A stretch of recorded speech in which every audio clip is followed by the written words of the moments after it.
अन्नपूर्ण ब्रह्ममध्ये आपल्या सगळ्यांचं मनपूर्वक स्वागत। आज आपण बघणार आहोत ओल्या नारळाचे पाकाचे लाडू। हे लाडू करायची सगळ्यांनाच थोडी भीती वाटते, पाकाचं कसं होईल, कसे जमतील, पाक जमतच नाही असं प्रत्येकाला वाटतं, पण असं काही नाही। माझ्या या ट्रिकनुसार तुम्ही पाक करून बघा आणि लाडू करून बघा। तर आता आपण सुरुवात करूया लाडू। सर्वप्रथम गॅस ऑन करून घेऊया। आपल्याला भाजण्यासाठी हेच टोपलं लागणार आहे, कारण की आपल्याला जर्मनचं टोपलं घेतल्याशिवाय पर्याय नसतो। स्टीलच्या टोपल्यांमध्ये वगैरे जळतं, त्यामुळे हेच घ्या। नाहीतर आपल्याकडे एवढं जर निर्लेपचा पॅन असेल त्याच्यामध्ये आपण करू शकता।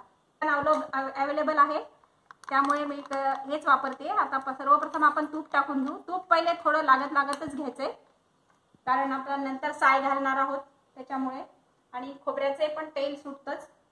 हा 3 पाव रवा आहे, म्हणजे पाऊण किलो रवा आहे।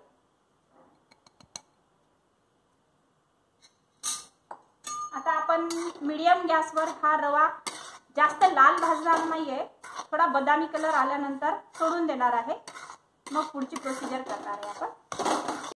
आता माझा हा 3 पाव रवा आहे। या 3 पाव रव्यासाठी आपल्याला पाव किलो तूप लागेल, थोडंसं कमी टाकलं तरी चालेल। हा रवा भाजत आलेला आहे, रवा बदामी रंगावर आला आहे आणि रवाही असा मोकळा झालाय। रवा असा आपल्या सराट्यावरून खाली पडला की समजायचं रवा झालाय। आता आपण याच्यामध्ये साय घेतली आहे। काही जण खवा टाकतात, पण खवा टाकल्यानंतर काय होतं की 8-10 दिवस ते लाडू टिकत नाही, अगदी लगेच संपवावे लागतात। त्यामुळे खव्याचा फ्लेवर येण्यासाठी फक्त मी साय घेतली आहे। ही आपली रोजच्या दुधावरची काढलेली साय आहे, घरचीच। आता ही साय टाकल्यानंतर परत आपण 2-3 सराटे देऊन भाजून घ्यायची, म्हणजे साय पूर्ण ड्राय झाली पाहिजे याच्यामध्ये, आणि मग नंतर ओल्या नारळाचा खीस टाकणार। आता आपली या रव्यामध्ये साय पूर्ण ड्राय झालेली आहे, अगदी मिसळून गेली। आता हा मी एका ओल्या नारळाचा खीस चव काढून ठेवलेला आहे। हा मी खोणीने करून घेतलेला आहे, असा पांढरा स्वच्छ खीस करून घ्यायचा आहे। आणि आता हा टाकून आपण परत थोड्या वेळ परतणार आहोत। एक 5 मिनिटं तरी आपल्याला हा रवा आणि नारळ सगळं छान मिक्स होईपर्यंत परतायचं आहे। आणि आपण वेलचीचे दाणे याच्यासोबतच टाकणार आहोत, म्हणजे स्वाद अगदी छान येईल त्याचा। आता आपण हे एक 5 मिनिटांसाठी चांगलं परतायचंय। आता आपलं हे परतत राहते। मी गॅस अगदी सिम केला आहे, कारण की आता आपण पाकाची तयारी करून घेऊ, म्हणजे आपला एकीकडे पाक सुरू राहतो आणि हे याचं शेवटचंच चाललंय। आता शेवटचा हात घेतला की आपल्याला थोडा पाक सोडायचा याच्यात। वेगळ्या पद्धतीने पाक कसा सोडायचा त्याच्यासाठी आधी याला पाकाची तयारी करूया। 3 पाव रव्यासाठी ही 3 पाव साखर घेतलेली आहे। तुम्हाला जर जास्त गोड नसेल लागत, कमी गोड लागत असेल तर तुम्ही कमी घेऊ शकता, पण एखादी वाटीभरच आपण कमी करू शकतो। खूपही कमी साखर घेतली तर लाडू वळत नाहीयेत। आणि आता या साखरेमध्ये आपण साखर बुडेल एवढं पाणी घालूया।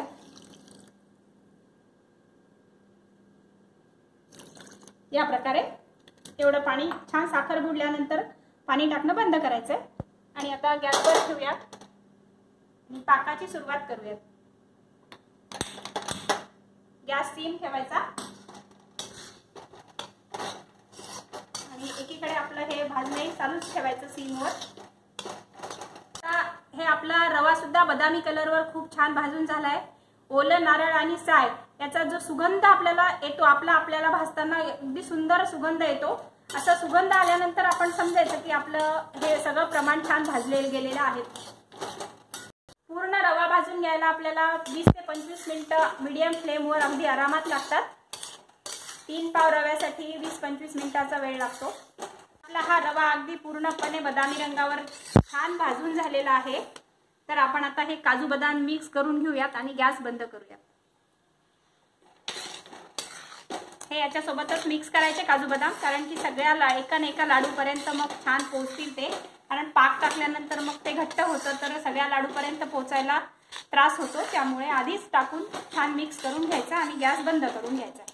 बंद केल्यानंतर पण आपलं भाजणं बंद करायचं नाही, ते अगदी आपण थोड्या वेळ 2-3 मिनिटं तरी आपण चालूच ठेवायचंय, कारण की आपली कढई खूप तापलेली असते आणि खालच्या या लेअरला मग जळण्याची भीती असते, कारण कढई तापल्यामुळे ते खालचं जळूनच जाणार। त्यामुळे आपण बंद केल्यानंतरही थोडे वेळ भाजत राहायचे। आपण गॅसवर पाक ठेवला होता करायला, तर या पाकाला आता आपली साखर तेवढी विरघळलेली आहे आणि हा असा छान गरम पाक झालेला आहे पाणी आता हे साखरेचं। तर हा कच्चाही पाक नाहीये, हा अगदी असा साधारण पातळ पाक आहे।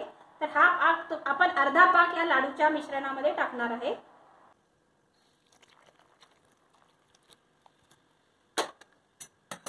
आता आपण हा अर्धा पाक याच्यासाठी टाकलाय की आपला लाडू अजिबात बिघडणार नाहीये आणि लाडू एकदम मऊसूत पेढ्यासारखा लाडू कसा बनेल, तर याच्यासाठी आपण हा लाडू पाक आधी घ्यायचा, याच्यामध्ये टाकून द्यायचा आहे।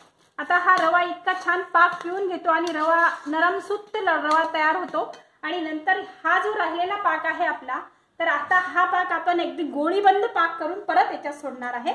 आता या पाकाला मात्र आरामशीर छान अगदी गोळीबंद होईपर्यंत आपण काढायचंच नाहीये। आपण अर्धा पाक टाकलेला आहे याच्यामध्ये। पाक किती सुंदर पिलाय बघा, एकदम छान पाक पिलाय। हा पाक जेवढा छान पिऊन घेईल तेवढा आपला लाडू एकदम नरम बनणार आहे। माझा उद्देश एकच आहे की पाक लाडू हे आपले नरमच बनणार। त्याच्यामध्ये आपण जर एकच पाक टाकला तर त्या एका पाकामध्ये कधी कडकच होतात तर कधी नरमच होतात। त्याच्या परफेक्ट किती प्रमाणात टाकायचं एवढा आपल्याला नेहमी अंदाज येत नाही पाकाचा। त्यामुळे आपण दोन पाक टाकायचे, असे एक कच्चा पाक आणि एक पक्का पाक, म्हणजे आपले लाडू 100% परफेक्ट नरमच बनणार। तर तो हा गोळीबंद पाक आपल्याला दुसरा पाक लाडूला घालायचा आहे। त्यावेळेस आपल्याला या पाकाजवळून बिलकुल हलताच येणार नाही, कारण सारखं पाकाकडे लक्ष द्यायचं आहे आपल्याला। अशा प्रमाणात आपण सारखं चेक करत राहायचंय। आता चमच्यालाच आपल्याला कळतंय की हा गोळीबंद होतोय की नाही। नंतर मग आपण प्लेटमध्ये टाकून बघायचाच आहे। हा आपला झालेला आहे। तर आपण या पाकाची टेस्ट अशी घेऊया। एका छोट्या प्लेटमध्ये अगदी गोळी पडली की पाक झाला आहे। पहा किती सुंदर गोळी पडली, अजिबात सरकल्या नाही तो इकडे तिकडे, त्याच्यामुळे आपला पाक अगदी परफेक्ट आहे। पाक आपण या रव्यामध्ये सोडणार आहे। आपल्या पहिल्या पाकाने रवा अगदी सुंदर पिऊन घेतलेला आहे, त्याच्यामुळे आपला लाडू अगदी 100% नरमच बनणार। आणि कोणीही न केलेले असले, पहिल्यांदा जरी लाडू करणारे असतील तरीही त्याला लाडू अगदी 100% हा लाडू जमणार। तुम्ही नक्की करून बघा। रव्या बेसनाच्या लाडूला हाच प्रकार घ्यायचा। नुसत्या रव्याचे लाडू करत असणार तरी हेच प्रमाण घ्यायचं, असाच पाक घ्यायचा। पाकाचे दोन पद्धती अशाच घ्यायच्या। ओल्या नारळाचे करत असणार तरी हाच घ्यायचा। पाकाचं टेन्शन जवळपास सगळ्यांनाच येतं, पण या पाकाच्या ट्रिकमुळे अजिबात टेन्शन घ्यायचं कामच नाहीये।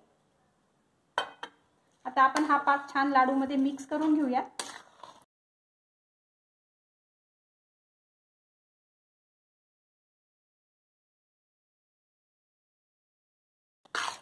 आणि या पाकात हे लाडू बांधायला आपल्याला घाई करायची मुळीच गरज नाही।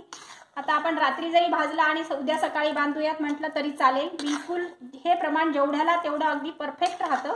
आपण एकच पाक जेव्हा टाकतो तेव्हा बांधायची तरी घाई होते, असे विविध प्रकार होत राहतात, मग ते पोळतं गरम गरम हाताला। याला अगदी आता हे मिश्रण आपण 5-6 तास मुरू देऊयात आणि अगदी थंडगार झाल्यानंतर छान पेढ्यासारखे लाडू बांधूयात। या मिश्रणाला 5-6 तास असं छान झाकून ठेवूया। मिश्रण थंडगार होईल आणि अळून येईल, एकदम लाडू सारखं योग्य होईल। एकदम परफेक्ट लाडू बांधायसाठी तयार झालेला आहे। तर आता आपण असं थोडं थोडं घ्यायचं। खूप सुंदर गोळा तयार झालाय हा आपला लाडूचा आणि लाडू पण आपला एकदम पेढ्यासारखा लाडू होणार आहे। तर आपण आता असे याचे पेढेकाठी लाडू बांधून घेऊया। या अशा प्रकारामध्ये आपलं जमलं पाहिजे तर आपले लाडू एकदम परफेक्ट समजले जाते।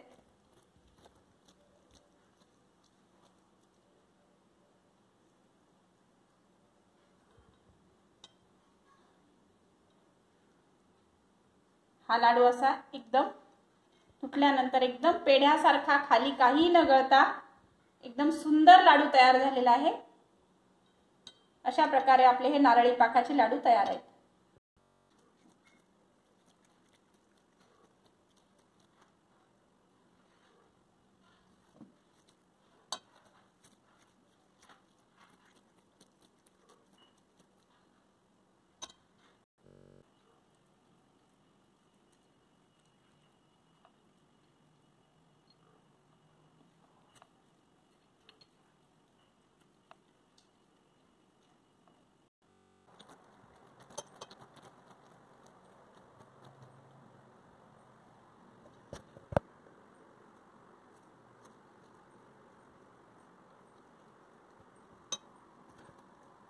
नारळी पाकाचे लाडू तुम्ही नक्की करून बघा।